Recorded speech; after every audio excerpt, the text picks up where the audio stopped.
The Frame Center Podcast.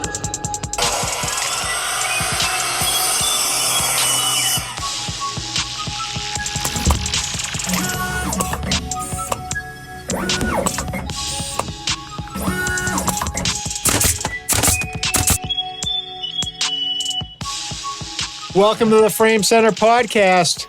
There's been a little bit of a layoff, so we decided we'd come back with a star. Fan favorite, I think, is definitely what we would call him.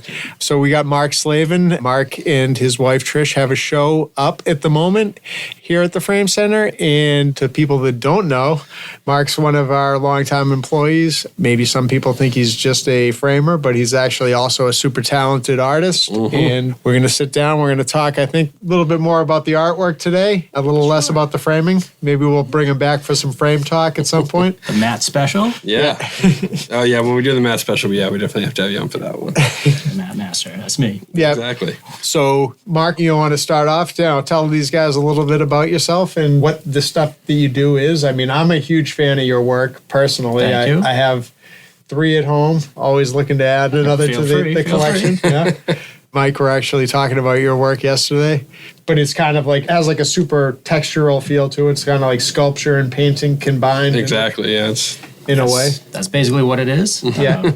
I stumbled upon that when I was in college, and I was a sculpture and painting major. Yep. And I really wanted to paint thick, but you can't afford thick paints in school. God, no. So it's just oil paints are so expensive. So in my sculpture class, we were using a lot of plaster, mold making and casting things, and I decided to see if I could intertwine the two, and I convinced both my professors to let me do like my final project for both classes as one piece that was basically a sculptural painting. So I used plaster and whatnot to make a ground to paint on, carved it out a little bit. I mean, it wasn't this type of thing. It was a lot more stuff going on, and then just attacked it with paints for a while, and they both let it fly. Hey. I said I got away with something. I was going to say, it's a unique time saver, too. 2 for 1. So, I was able to devote twice as much time into that one project instead of just spreading your time across half my time here, half Yeah. my time there. But I really just sort of fell in love with that idea. So after college, I just kept dabbling here and there and doing different things. That's the stuff that always turns out better. Is the stuff that you know, and you want I wasn't to do doing versus... it for anybody but myself. Yep. Yeah. And I started using fabric and stuff in there because one of my professors was putting horsehair into his plaster for strength, for reinforcement. for strength and stuff. And I was like, well, what else can you do with it? So I started doing some fabric and kind of stumbled upon the things that you have. Yeah, those ones were sheets, right? Those were some sheets. Mm-hmm. Yep. Is that a big part of it too when you're figuring out what the surface is going to be? I mean, a little bit of experimenting to figure a little out. bit of experiment. I've actually done a couple pieces where the sheets are because I'm using recycled old crap. Yeah. Yeah. The sheets start falling apart when you're working on them, and then that turns into something in the piece because they become part of the fabric of it. A lot of times they'll hold together. That's when I started using T-shirts because they've got a little more flexibility to Right, them. yeah, a little more stretch. And stretch. You've used jeans before too? I've used jeans. I've used sleeves of sweatshirts. I've used a lot of different things, but what I really like is just the fabric. Yep. Mushing it around and making a mess. Mm-hmm. Mm-hmm. But again, I just work on stuff till I'm kind of happy with it. Yep. I set it aside, let it dry. Yep. So on average, how long does it take to dry? Depends how thick the stuff is. Do you find which one's better, like if it's got the fabric in it, it takes longer versus if it's got If it's got just fabric the in plaster? it, it usually takes a lot longer because you can do a lot thicker with the fabric. Right. That's joint compound, actually. That usually takes a few days to dry because it's got some peaks, but a lot of valleys, too. Right, yeah. There's really nothing there. It's almost like you're flat onto the surface of the board. So that one's like a little bit different than the ones that I have are more like long, like, Yes. like pulled things. And I know you have like a few that are like these. These kind of like feel more like rain or like waves, that kind of thing. I mean, I get a lunar surface feel from them sometimes, like a meteorite strike. Yeah, it depends how you get the final forms, product. yeah. It's like when you're frosting a cake or something. You yeah. just try to get little peaks on things, or you don't. You smooth it out. You can go around. I mean, I just sort of let it do its own thing, and then when at a certain point, I just say, okay, I'm done. You fussed with it enough, and you don't want to take because one more thing it'll screw it up, and you got to. And then you see what the paint does to it. I love just spray painting stuff. I love this metallic look that you get from it. Is that very I like the metallic. The bronzing coloring is. So is that 2 layers? Are you going in with black and with like a silver in a different direct? Kind of, sort of. I don't want you to give away too many of the secrets. It really depends. I've done things. I believe the pieces you have, it's all silver one way, black the other way. Yep. So when you're on one side of the room, you see the it. directional. You Yeah, see you had black one on out the there other with white, side. I believe, too. That had that, right? There was Silver with that. white. You had white one direction and silver in the other. Yeah, maybe. Yeah, that was a while ago. Yeah, it was from the previous that show was that like you the had. ones with all the angles. Yeah. That was actually just like a piece of board and spray paint. It was like Oh, okay. kind of graffiti style. Yeah. But somebody bought it. I mean, Well, that's the thing. Something like art this is what you can get away with, right? Yeah. Well, these always have a much more natural feel to them, almost like inner cave wall or like Yeah, I still like- like natural formations. I like those. I think those are kind of like waves almost in a way. Yep. A lot of times they're dry and they're white, and you just look at the shadows on them and Yeah, just you hang can- them on a wall, and you can look at it like that and just leave it. It's like a little marble sculpture or something. I mean, I love that idea. I have a piece at my house. It was one of the first fabric pieces I made that Yep. I've actually just every now and then I just repaint it white because Yep. it's white, but it just collects so much dust. and it's dirty Right, and just stuff, so colors, yeah. Every now and then I just paint it white again. I just love it. So how much are you trying to figure out what you're trying to get the sculpting part done first and then you paint, or are you mixing it all? Mostly as a sculpture first, then I paint. But like a lot of times, I mean, I could go into something like that when it's new and go back in there and scrape stuff up and carve it and add more to it if I wanted. Yeah, to, that's the good thing with the drawing compound. You could go You through can- with a Dremel if you wanted to and create all kinds of different little. Yeah, I could take it when it's at a certain point and it's still wet, and then just drag sticks through it. Oh, Or yeah, whatever, yeah, you know? form it, There's yeah. so many different things you can do. The clay stage So- just before it's dry. Exactly. I think that the show came out great too. Like, and It does I look think good. the The way combination of the the two. photographs and I mean Trisha's all my movement, wife which is a is great. photographer, if you don't know. Yeah. Fantastic. Patricia Walsh, look her up. Yeah, we could have one star out at a know. time. Yeah, so we're she'll be part two. Well, get that there. and you guys have the kids too. So somebody, Yes. we couldn't line Maya up to babysit the two children. Next We- time. Yeah. Next time. So one at a time for these episodes. But her photographs, yes, I just think it was a really cool combination. I think it looks awesome just wandering around in there. Mm-hmm. It almost makes sense. If someone's going to buy one of your pieces, they should probably They buy get one the of hers too. companion You know? piece. Exactly. And they're paired nicely out there. So. Yeah. Well, that's the thing. You've got nice, soft, ethereal movement on hers. There's nice blends and blurs. And on yours, you've got these heavy weighted pieces with a lot of shadow and a lot of depth to them, which I think is like a nice contrast between the It's two. like but they the yin and complement the each yang. other. Exactly. Yeah. It's a good explanation for the two of them there. You haven't shown, I mean, aside from like shows where you guys both have a piece in there, right? You I haven't. don't think we've ever done a show like joint, that before. yeah. No. Did you do a talk together down in Duxbury, or was that? Yeah, that was she did a piece and I did a piece. We were separate, but Yep. part of this. I forget who else. Eileen Casey, I think. Okay. The third one. Kind of we stood up in front of a group of people. Yep. and talked it out. Yeah, so it was more like a talk that you guys did Yeah. together. So it wasn't really the work was on display. No. Together. but We both bought a couple pieces just to like show. I just passed a piece around and was like, feel it.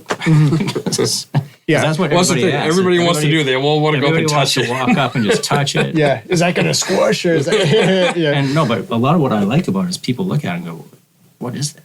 yeah, Because especially the thicker pieces, it's like people think it's metal. Yeah. And that's what Well, it's your I'm bronze kind of one that's at the going for bottom of that. the stairwell there. Everyone's the first thing everybody sees is they're heading up to the gallery. Yeah. I always get the ooh as I can hear it from around the corner. As they touch Exactly. it, yeah. I know we should have like please do not touch signs on everything for it's basically okay. Yeah, We'll create You're- one you're little all right with sensory setup that they can just go and Yeah. touch, and it's the same for all. it? Yeah, you feel like that's helpful too at home. You and Trish go over the work together, or Well, she does her thing, I do my thing. yeah, We can ask each other advice, but it's like, I'm going to do whatever the hell I'm going to do. yeah, She's going to do what she wants to do. I'm going to do what I want to do. I frankly don't give a. yeah. So it's not. So you're We'll clean it up. no. I mean, I think that makes Oh, it I got a bleep interesting button too. here. Like the That's part of my thing. Is I'm not doing this for anybody. Yep. Except for my own pleasure. You know what I mean? Yeah. And that's a good thing about it. And I You think get- that's something. It's just that I'm ending up having like a bunch of these pieces, and it would be, it's nice to sell something every time. Yeah. Which Oh, I've, yeah. I've sold a good handful of things in my time, especially being here. Yeah. Last time I hung here, I think I got like 3 or 4 things out of here. you had the other show too library before. show. Yeah, the library Yep. show. You I had was some. at the Ventress. There was some golden pieces in that one, wasn't it? Well, these ones here are mostly bronze and this kind of pewter tone. Yeah, there was a gold Right. piece that, yep. Yeah, I remember that was like your And I'm cover starting to page go for back your- a little bit towards gold just because it's kind of warm. yeah. Well, let's I say, think- do you I think like with the earthy metallics versus I going? like the metallics. Yeah. I keep toying with the idea of doing colors because people love color, but Mm-hmm. like, I don't want to do that. It's tough. Yeah, I mean, it'd be interesting to see how it looks, but no, I feel like I think if I had the right time and space, I mean, that's Yeah. a lot of what it is. We have children now, so it's like, Yeah. Yeah. out the window. Well, is that why you're set up in there? The audition residency? That's the most stuff I've done in the past 4 years. It's fun to look at. I don't know how many times you've walked over there, Scott, in the mornings just to see the progress taking place. Oh, yeah. I usually, every night when we go to lock up, I always go to see if there's anything new over on the table or if something's been changed up. Now that we're back, I'm going to get back to it. I think coming here 4 a.m, do a couple of things. Yeah. You've been recording some of it? Yeah. Well, that's the thing is having a space where you can work, that you can know you can leave it and have it be the exact same place you left it when you have kids, animals, any of that kind of stuff. Cat walking through it. Cat walking through, although that could be kind of neat. I get some cat paws going through there. The hair is another problem. Hair's a problem. But knowing that you can come back to it at any time and just pick right back up when you have that feeling of, oh, now I know what to do or where I'm going to go with it. Mm-hmm. And not having to set up, because then by the time you got everything set back up again, you got to take it back down. It's a lot of stages. So there's the make it, then let it dry. Right. Then I hit it with primer, and then I let it dry. Yeah. Yep. And then something like that takes a lot of you got to get in all the nooks and crannies. Exactly, yeah. So it takes a while to put that down, let that dry. That's got thicker spots. You want to really let it dry. So it's nice to just leave stuff for a while, come back to it. The size spray paint, and then you have to let that dry. Right. Well, yeah. Or you just start messing around and it just turns out brown or whatever. Yeah. It's good to have multiple pieces going at the same time, so you're at a different stage with each one. Very true, yeah. Or you have 5 at the same stage, and you can be like, okay, I'm going to spray paint this one, then I'm going to spray paint that one, then I'm going to spray paint that one, then you got... Well, at least the paints are the spray paints are consistency for color, unless you're doing blends of going that's overlay. why I'm also just trying to stick to and then I will use acrylic paint on top. Yeah, because then if you mix something and you don't get the color back the way you want it, you're like, oh, I'll just duplicate the slate. No, it's never going to be the exact same color unless you make a big batch of it. Still looking for the perfect spray paint. Yep. Give it a top coat of some shininess. Maybe a nice rose gold sometimes. The sizes are all over the place too. Do you have a preference, or is it just what materials you have to work with? Not really a preference, but I think if you think about a T-shirt, that size is kind of right here. 1620, 1824. Mm-hmm. Yeah, around that. But I kind of like a little bit more tall than standard 1620. Right. Yep. 1624 maybe or something like that. But then thinking about if you wanted to see it in somebody's house, not everybody can have a piece like that. They don't have a wall for that. Yeah. Well, yeah, it's definitely a statement piece. Maybe you have the smaller pieces, or right now in the back, I'm working on a diptych kind of thing, where it was 2 pieces that I did side by side. You would give me those floater frames. I think we just made the wrong size for somebody, and I finally dug them out 5 years later. I'll make 2 pieces for these. There you go. Hopefully it'll turn out good. It's just more found recycled artwork. That's all it is. It's all part of it. I just have bags of old T-shirts, because every T-shirt I wear here gets a hole in it. Oh, yeah, right from the bench, yeah. You can't just donate those, be like, here's some holy shirts. Yeah. I just use them as rags and... A little filler, a little, Yeah. Maybe we'll have to commission a piece for a worn-out frame center T-shirt. Ooh. I have. There you go. For the permanent collection. Maybe that could be the colored one. Use red. Yeah. Try a red one. Yeah. Just do a nice bright glossy red with the black. That Because would I look used sharp. to do, I had a whole run of doing just T-shirts that had things on them. So it was a donuts T-shirt. Yep. Messed that around, just left it, and I'm eventually going to give it to somebody. I had a whole thing where I was just doing T-shirts. Well, you had one out there before. Was it 2 that you had with the collars lined up and it was divided down the center? It was green and kind of denim in Those color. were the 2 sleeves of a sweatshirt. Okay. The thing that was in the show. Yeah. Yeah, it was 2 sleeves of a sweatshirt that had the stripe going down. So I Right. did pieces side by side. I was messing around. I didn't really realize it when I first did it, but I kind of put them this way, put them that way, put them this way, put them that way. I was like, well, that kind of looks like a figure. Yeah.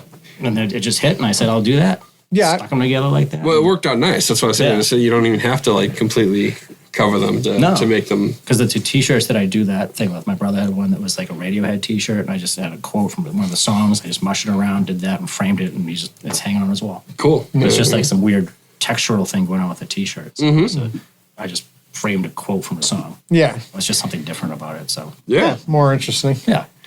And I thought about it and gave it to him. It's heartfelt, you know what I mean? How's it been received by some of your regular customers? They excited to see the work upstairs too? Yeah, I think everybody's kind of what I'm getting is the more wow, it's a powerful show, because I think the show itself looks really good. It's cohesive. It's a cohesive thing, but a lot of people, they either know what I do or they don't. Yeah. If they don't know what I do, they're like, oh, wow, look at that. Yeah. No, I've talked to a few people that I've seen out. But I know it's not up everybody's alley either. Yeah. you don't have to always be in love with somebody's work to appreciate what they do, right? You know, and especially like you have a ton of customers that you have like strong relationships with, and I'm sure that you see their artwork all the time because you're framing it. So it's kind of nice for them to get a chance to see what you do. Not that it changes the relationship or like means they have to buy a piece, but like just having an understanding and knowing that you're an artist as well, I think is kind of cool. I've said that a couple of times to some people, knowing that half the people that work here are artists or art lovers themselves, just to have an appreciation for it. We know what you're going through when you bring a piece in, want something made up. So we're in that same boat half the time when we do our own pieces. So I mean, everyone here is like a creator of artwork in one way or the other. And even some of the folks that don't paint or you're working in a creative field. So it's important, even though like Tanya doesn't do artwork. I'm pretty sure if she... No, she collects a vast amount of different styles and types though, but which is... I'm sure if she found the time and she wanted to put her mind to it, she could create. I mean, creating, adding frames to things is talent as well. Her gallery walls are a piece of art. Installation art. It's like an installation piece right there. Yeah, exactly. I can't wait to see what the new place looks like. Yeah, I know. Once we'll have to get some pictures for some fresh walls to work with. Yeah, I think it's fun too. I mean, I like the idea that we have, especially now that we're expanding and having more space, that we're hanging artwork. I think having stuff from everyone that works here on display from time to time is nice, and just having a record of it, because then you can show someone when you wait on a lot of customers, Scott. I mean, I'm sure that people ask you all the time, like, what kind of you do? Oh, yeah. No, I get that. Yeah, we get that one. Well, I mean, I feel like sometimes... But it's different than just having a picture of it on my phone and going, here, this is what it looks like. When you actually have it in a space and you can see it surrounded by stuff is always better. That's why we ask customers all the time, like, send us a picture of it once it's at home, because it's always different when it's surrounded by bookcases and shelves, curtains, things, other textural items that help bring it to life.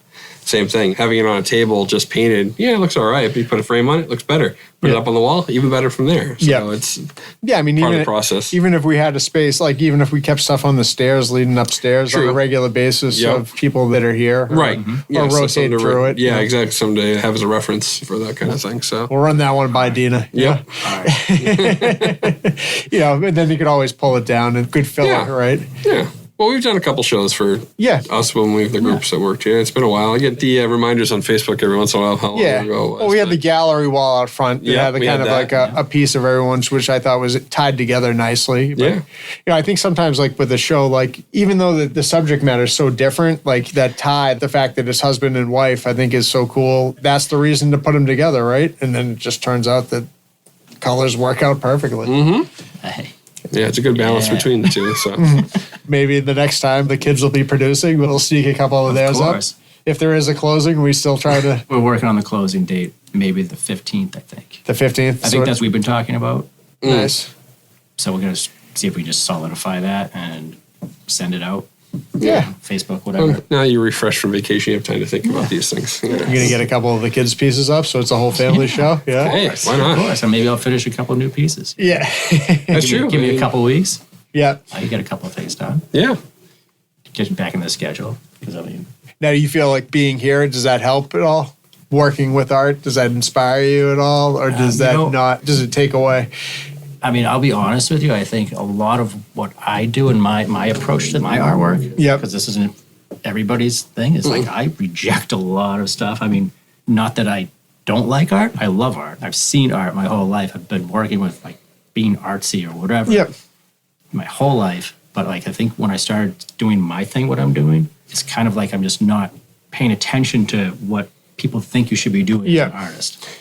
So it's kind of like I'm just taking everything you learned in art history and whatever, and I'm like, I don't care. I'm just doing what I want to do. Yeah. Right. You read Rick Rubin's book yet? No. You should read it. So whatever. Yeah.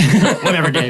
No, he talks about... Is that what he's talking about? He talks about that's how you know when you're done with something, right? Like, because you're happy with it. And it's like not about pleasing other people. If you're like a true artist. The art will speak for itself in the end. I think my mother used to tell me that too. She's like, I can tell you a million times it would be nice if you did this, or if it's nice if you do that. And I know you're just going to do whatever you want to do, but you'll tell me, sure, Mom. but I know you're just going to do whatever you want to do, and that's fine. Yeah, well, I've done colored palettes for around here for coastal coloring because I know it's what people have in their homes and things. And they never really quite turn out the way I want them to because it's not how I would normally do it. I prefer bolder colors, working in a cooler palette, or either all cool or all warm. I don't like to kind of like mix them in. It would be interesting if somebody came to me and said, I want you to do something like purple. And I just did that to something purple or something. Right. I started messing around, mixing colors and this and that. It just wasn't working for me. Yeah. I mean, there are times too when you say like, all right, well, someone says they wanted a purple one and you do it up and like, all right, you did it. They like it. They're happy with it. You're not thrilled with it, but you know what a purple one would come out like now. So you don't have to experiment with that ever again. And if I had a giant space and a ton of time, right, I'd just go to the store and buy every color can of spray paint I could, and just have jars of paint everywhere and just experiment because like you can always paint over it. Yeah. Yeah. Well, that's the thing with it being layered and textural like that. You can do build-ups on it and go over it again and again and still have it turn out the way you want. Yeah. And then back to the whole point about being here and seeing art come through. It is inspiring sometimes to see some stuff come through. But some of my pieces don't even require a frame. And I kind of make them like that because I'm like, I like to just be an object on the wall. Yeah. Mm-hmm. That really makes people go, what is that? Because it looks like it's a real thick chunk of something. Yeah. Well, even having the movement on the edges. It's not a poke at you, but it's just like, I mean, not everything needs a frame. I think frames do help. I mean, a lot of the stuff is, the edges of it are trash, so you want to put a frame on it to cover it up. But the fabric pieces that have, because it's fabric wrapped around, it's like strong on the sides. Yeah. Right, It's they're like reinforced. Its own thing, so it's kind of... But they're rounded on the edges and like they're not like straight and sharp. So when you put a straight and sharp frame on something like that, it kind of kills the whole thing. If you plan it out for like a floater frame, you can kind of tuck it in like nice and tucked a little bit so you don't have a chunk coming out one side. Yeah, but if that whole thing is rounded and flowing movements and then you put a hard edge outline around it, sometimes that throws off the whole feel of the piece. But for something like this where you're trying to contain it a little bit, exactly. So. Yeah, I mean, listen, I'm a supporter of the arts. I don't think that, I think frames look nice. Artwork looks good without frames. I mean, there's certain things. I mean, I think some things, you can tell the difference when somebody has a piece of art that doesn't need a frame or it looks better without a frame than when somebody cheaps out and decides that they're just going to throw a wire across the back of their store-bought canvas where the edges are painted and stapled because it meets the requirements of you can hang this in a shop. There's a difference. You can tell. I mean, Kel does all his stuff. He doesn't. Very rarely do we frame anything for him. And I think his stuff looks great. No, he makes some of his out of like driftwood and door frames and things that he's found. Creator. Yeah. And that's part of the artwork. It's part of the design. Exactly. I mean, that's what we're doing with the frames. We're helping display the stuff and we're helping put the finishing touches on That's things. how I always looked at it. It's a finishing touch. Sometimes artwork doesn't need it. If it's already finished. I got no objection to that. Some people come in with stuff and they're like, I don't even know how to put this up on the wall. Mm-hmm. Yeah. And then we can make that happen. Right. Well, we always say every time we think we've seen everything, somebody throws us a curveball. So, Yeah, to those that don't know it, Mark is in charge of figuring out how to get everything the master of everything mounting, finished. The master of everything around here. It's fun. It's interesting. You never know. Like you said, you never know what's going to walk through the door. Yeah. Mm-hmm. And then you have to like brainstorm a little bit and there's a creative element to things. And so not even like getting the idea of being inspired. I mean, I haven't created anything in ages. I'm in the collecting stage now of artwork. You've graduated. Maybe. No, but I mean, at some point I want to paint again. But like, you have to be ready for it. You know how it is. Right now, my process is like, let's get the frame center perfect. Have the kids grow up, do all their stuff. And then in 10 years, when I don't have to drive kids around to rinks and don't have to do things. Be time for college soon enough. Yeah, and then I'll have more time and then I'll go back to it. I want to paint again at some point. But I feel like being here and seeing stuff is, you're using that creative part of your mind. So it's easy to transition back. I think I could. That's what keeps me going is when I'm designing people's things with matte colors and frame and putting things together. It's at least a little something of creativity that I can put out until I can get back to a canvas or a piece of wood or anything. But the setup is a big part of it too, right? Yeah. Space is a premium. I love that little corner I made for myself over there. Yeah. Come check it out. Yeah. Well, Dave's got some ideas for some future projects we might be able to put something together. Artist in residency. I like it. Yeah. The Frame Center's first official artist. I mean, now that I've done that, I'm like, if I come here at 3 or 4 in the morning and just put a tarp down, I can do whatever I want. Yeah. Nobody will even know. Yeah, you can spend a couple hours on that and then just go right to just kill people. Yeah. What are you throwing away in the dumpster? Wait, Nothing. dump that. Awesome. Well, I think we'll have Mark back on to talk a little bit more about framing at some point, but I think it was awesome to have him talk on a little bit of his stuff. I mean, your work's been in a lot of different shows around here, right? I mean, It has, yeah. I mean, we used to put stuff in shows all the time, and until like 4 years ago when we had Luke, and I said, Yeah. I'm just cutting it for now. Yeah. So it's nice to be kind of getting back into it a little bit and feeling like, oh yeah, I'm part of something again. Yeah, Well, that's what you want to feel you too. know. When you want to, like you said, anything you get to force never turns out the way you want it Yeah, to. always had like good reception to my pieces. No, as you should have. I mean, I think we have a lot of talented people here. I love Scott's stuff. I got one of his pieces, but a different style. The acrylic pours is your thing at these days, Scott. But I think you have like a cool niche in this area, and I'm surprised that more people aren't. We didn't even talk about the mobile. The mobile? Oh, The symbols. The cymbals. the cymbals? Yeah, that's because of Mark's music background. Exactly. Yeah. We forgot all about that one. Why did we My forget years that? in the music industry. Yeah, the years. Yeah. Mark, I mean, Scott, you've heard me bragging about Mark's years in the music industry, right? Right? Well, I mean, you still play. I still play, but I haven't really played in Yeah. a long time. Yeah, I mean, I think that that's cool. I mean, I think it speaks to you being like a true artist and like a Renaissance man in a Art sense. and music. Yeah? I mean, I don't really want to do anything else. So finding a job here was like great. A good fit. Well, some of those colors you've used are like the colors in the cymbals, the brassy tones and things like Yeah. that, and some of the other ones you've used. So, Yeah. But I mean, I couldn't see myself sitting behind a desk Yeah. no. and just staring at a wall or a computer screen all day Zoom long. meetings all day. No. I mean, I don't know if I could handle that. We were more hands on. Yeah. Do you go one way or the other with the music, or is that? I mean, honestly, I haven't really played music in so long. Yeah. I was deep in music for like my early 20s, and then art's always been there. I've always felt like I wish I could just make a living as an artist Yeah. and just like dick around with music on the side Yeah. and just have fun. I got horrible stage fright, so I'm like, I don't ever want to jump up on a stage and be Yeah. like, Yeah. Well, one-on-one, I can talk to people, but I get in front of a group or more. It's like, we did that talk at Duxbury. Yeah. For some reason, it was like, I think Casey went first, then Trish went second, and I went third. Yeah. okay. I was like all calm, cool, and collected in the beginning, like, doo-doo-doo, I'll have a cup of coffee, just wait, listen to these guys talk. And by the time it got to me, I was like, 4 coffees in, just yeah, ready to exactly. I was go. like, I should have cut the coffee off. Yeah. Yeah. That's why it's going to be the middle. You don't have to be the introductory. You It don't was have to be the it was closer. You cold can just sweats kind there of. for a minute, but once you got up and started doing it, and that's happened before. I mean, I've played music in front of other people, and it's like once you start, it's like everything, Well, everything that's goes away. That's interesting. Do you have any music that you listen to while you're doing these? Like, is it Nothing particular. okay? I wasn't sure But- if there was something like that.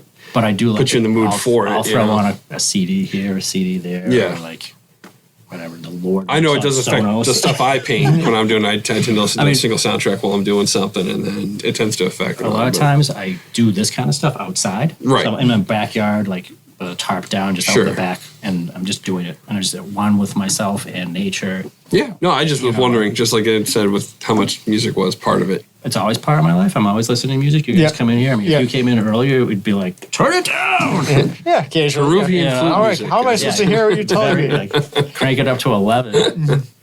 And what's the mobile? The mobile is old cymbals that I had for from when I first started playing the drums for about 10 years. I had inherited from various people just old cymbals that they had, and they were in various states of crap. Like Yeah. some of them were real old, some of them just had a little crack in them, some of them were like okay, but I beat the shit out of them. There's dents, there's massive cracks, there's holes. Yeah. I just never threw them away. So at some point, and this was another thing I did in college, I was Yeah. like, hey, what about this? And I made a mobile out of them because I love Calder. I was like, I'm fascinated by mobiles. Like I just started The balance aspect digging is around, and interesting. that was yeah. another thing I put in like our senior show in college. I threw that up, and I was just like, here's something different. Where is it hanging out before you brought it in? Before I brought it Yeah. here, Yeah. it was at my parents' house for years. We had a little cathedral ceiling in their family room. Yeah. And it was just high enough with like 2 beams that I could run a pole across Yeah. hanging from the middle there. And it was just high enough so it wouldn't be hitting people's So heads. somebody Yeah. turned into a But gong. it hung there for close to 20 years No almost. kidding. And then my dad sold the house. Yeah. And I wrapped the thing up and put it in the rafters in my garage. Yeah. And hadn't seen the light of day since like 2018. No kidding. So Well, I mean, it was I'm glad fun. it It was came fun in. just to bring it out. Yeah. And like Dawn came up with me and I was like, "Let's unwrap this thing." Yeah. She was like, "What the hell?" She's a huge fan of it, right? Well, I've had a lot of people comment on that too. Yeah, Like, but again, they've perused over in that little area to Yeah. see what's going on, and then they all of a sudden look out. It's like, oh, Yeah, I could move it further out, but I think for now it's just. oh no, I it's don't in a want good people spot. You don't want walking people into exactly.